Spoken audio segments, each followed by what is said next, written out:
Shalom jemaat yang dikasihi dalam Tuhan Yesus Kristus, selamat pagi. Kiranya kita semua berada dalam keadaan yang sehat, sukacita dan penuh damai sejahtera.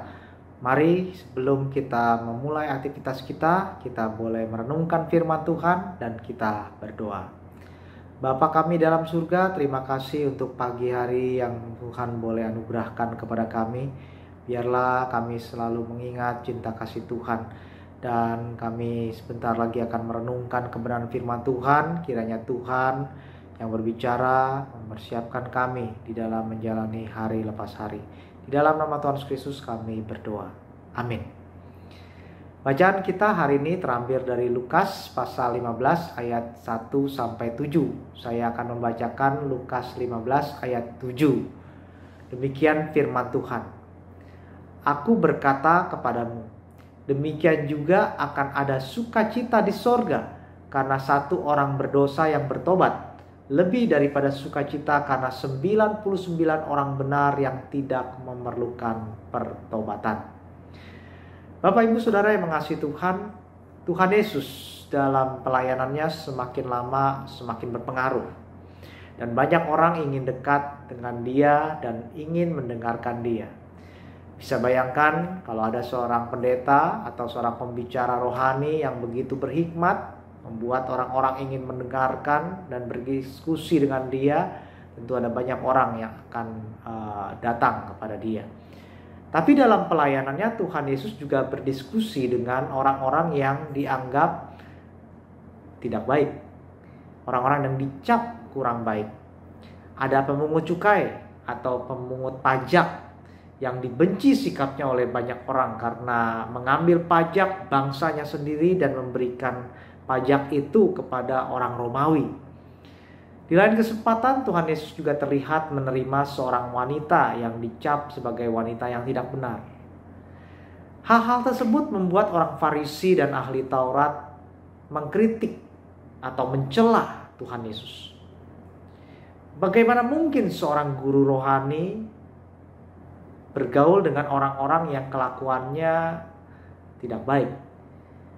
Mungkin saja mereka menyangka bahwa Yesus tidak berani menegur mereka untuk kesalahan mereka. Atau mungkin mereka berpikir Yesus ini permisif terhadap dosa-dosa mereka. Bapak Ibu Saudara, sebetulnya orang Farisi dan ahli Taurat ini hanya melihat perbuatan-perbuatan yang dilakukan orang-orang yang dicap berdosa tersebut. Mereka hanya melihat salah atau benar dari perbuatan-perbuatan yang dilakukan oleh orang-orang berdosa. Mereka sibuk untuk menilai dan sibuk untuk menghakimi. Namun ada sesuatu yang indah dalam perikop ini.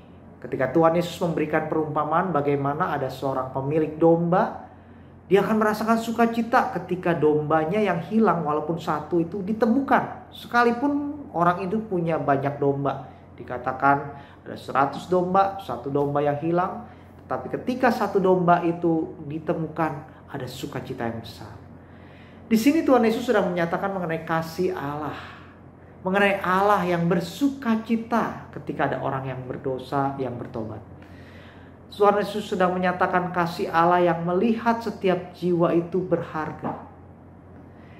Dalam kehidupan kita seringkali menilai benar atau salah melalui aturan-aturan yang berlaku. Memang aturan dan hukum penting untuk menjaga ketertiban, untuk menjaga keteraturan. Tapi sebagai manusia, kita perlu melihat lebih dalam lagi, yaitu tentang jiwa yang berharga.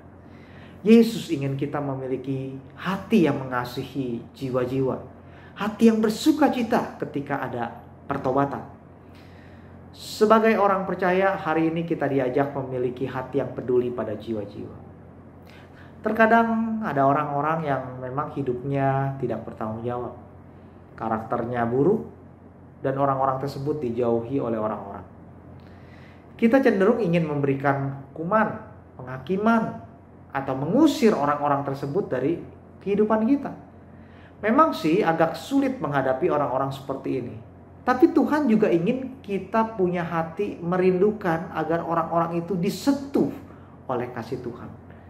Oh, kita dapat mendoakan orang-orang tersebut. Daripada kita menumpuk kejengkelan kita terhadap kelakuan orang tersebut, kita dapat mendoakan secara konsisten agar orang tersebut dijamah hatinya oleh Tuhan. Sikap kita tetap mengasihi, mengampuni, dan kalau perlu dilakukan, karena akan dapat mengubah hati mereka. Inilah dunia yang kita hadapi. Banyak orang yang hidup dengan kepahitan, punya sikap-sikap yang meresahkan. Misalnya di jalanan kita mungkin akan lihat ada orang-orang yang membuat kita jengkel dengan sikap yang arogan, yang terpancar dari karakter yang buruk. Namun kita juga dipanggil untuk mendoakan mereka agar mereka punya hati yang diubahkan. Di lingkungan pergaulan kita mungkin kita juga akan mendapati orang-orang yang belum kenal Kristus. Dan kita dipanggil untuk menjadi sahabat bagi mereka. Menunjukkan bahwa kehidupan di dalam Kristus menarik bagi hidup mereka. Ingat juga perkataan dan kelakuan kita juga perlu dijaga agar kita tidak menjadi penghalang bagi mereka untuk bertobat dan menerima Kristus.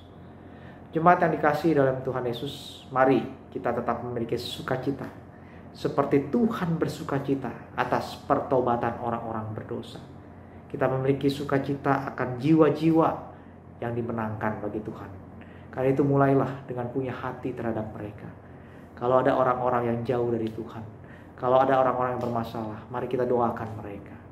Mari kita buka hati kita untuk tetap mengasihi orang-orang tersebut. Dan biarlah ada sukacita dalam hati kita ketika orang-orang itu dimenangkan oleh Tuhan. Mari kita berdoa. Bapa dalam surga, terima kasih. Dalam hidup kami, biarlah kami juga memiliki hati seperti hati Bapa, yang bersukacita melihat orang-orang bertobat. Karena itu kami mulai dari hati kami yang peduli kepada jiwa-jiwa. Hati kami yang peduli untuk mengasihi sekeliling kami. Terima kasih. Di dalam nama Tuhan Yesus Kristus kami berdoa. Amin.